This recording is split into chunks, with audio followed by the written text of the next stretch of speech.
I'll be doing jokes I wrote.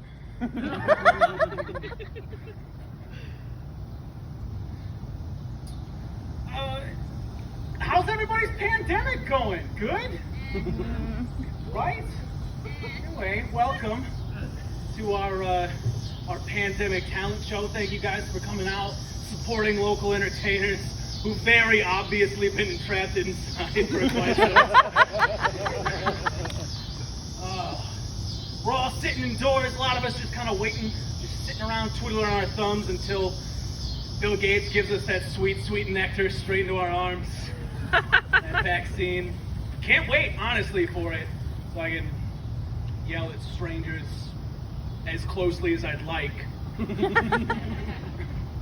I'm worried about it, though, because there's a lot of people who are kind of against vaccines. Everybody here, Eddie, who's not vaccinated? Good. Like, you raise your hands anyway. Social pariahs, as you should be. A lot of people are against vaccines, anti-vaxxers out there, and a lot of them tend to be religious people, and I'm religious, and I don't like the way that makes me look. But they seem to disagree very often with the pro-choice people. When, in my mind, I think they're the kind of the same, right? But like, if pro-choice people wanted to gamble, you know, keep the ball rolling, you know, you got 9 months to make your decision. Haven't made up your mind yet? Fine. Just don't vaccinate them. Just see how this turns out. We're gonna keep it moving. See if they make it. Yikes. My wife is here, and we are going to be parents in a week or less.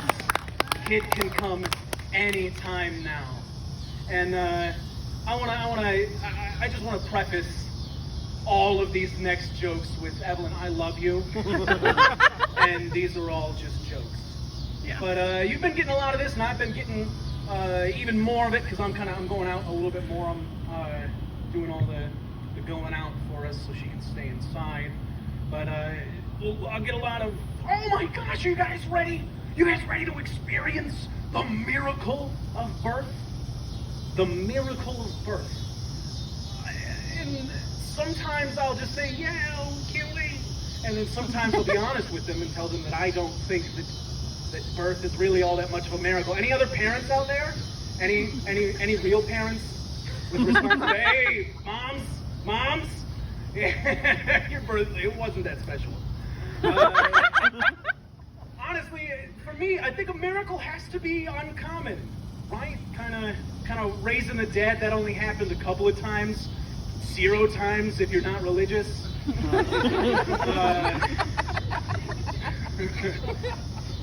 You know, only happened a couple times, right? Miracles, not very common. 7.5 billion people in the world, every one of them born. Every single one of them. I don't think everybody gets a miracle. I don't think it works that way. And human birth. One of the least remarkable births in the entire animal kingdom. I watch a lot of nature documentaries, and if you've ever seen a giraffe get born, that shit's a miracle. They plummet out of their mother like 15 feet to the ground. Lions can be approaching from all sides. That child is on its feet in 15 minutes. It's like 7 feet tall already. Ready to go and run from all the dangers of the world. Humans, we're out here giving births to screaming, pooping, 18-year liabilities. And human birth is the one we're calling a miracle. And, obviously from moms and women in general, I'll get a lot of pushback on that opinion. You don't understand the pain that women go through while we're carrying this child, everything. And I get it. I have I've got a front row seat to all of the everything that you guys go through. And not that I don't have respect for it, but do you guys think that your bad back and hemorrhoids at 25 makes this whole thing more or less impressive? That's okay. You can boo me. We're not friends. Boo!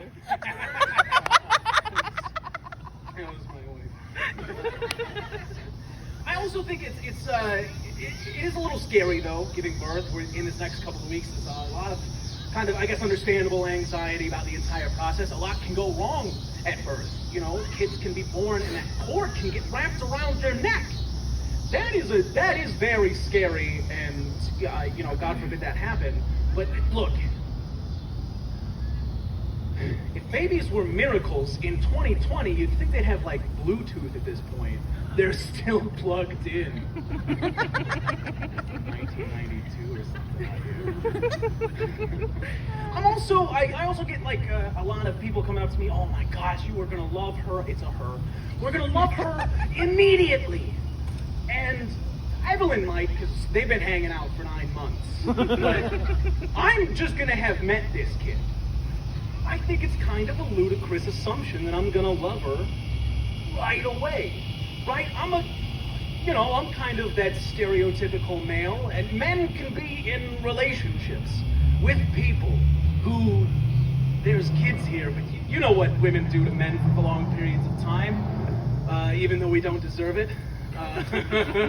Men can be in relationships with people that do that for years, and we can't muster an I love you.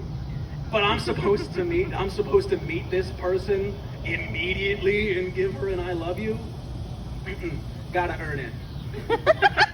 And she hasn't just because I made her. Look, I paint as a hobby, and awesome. I paint as a hobby, and you can spend 2-3 weeks on a painting, pour your heart and soul into the thing, and crumple it up and throw it away because you hate it.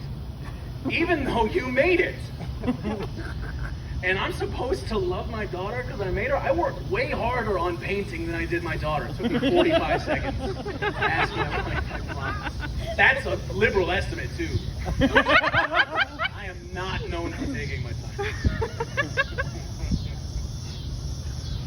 Anyway, I'm going to leave you with a joke for our times.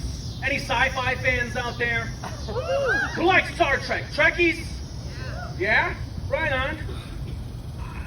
I like Star Trek a lot, but the fact that it's set on Earth really kind of ruins it for me, because I think the most unbelievable thing about all of Star Trek, it's not the spaceships or the healing rays, or, you know, I don't watch the show that much, but, you know, all that shit that's in there. Out of all of that, the most unbelievable thing of all of it is that human beings will make any meaningful progress in the next 1,000 years. Thank you guys so much for coming out.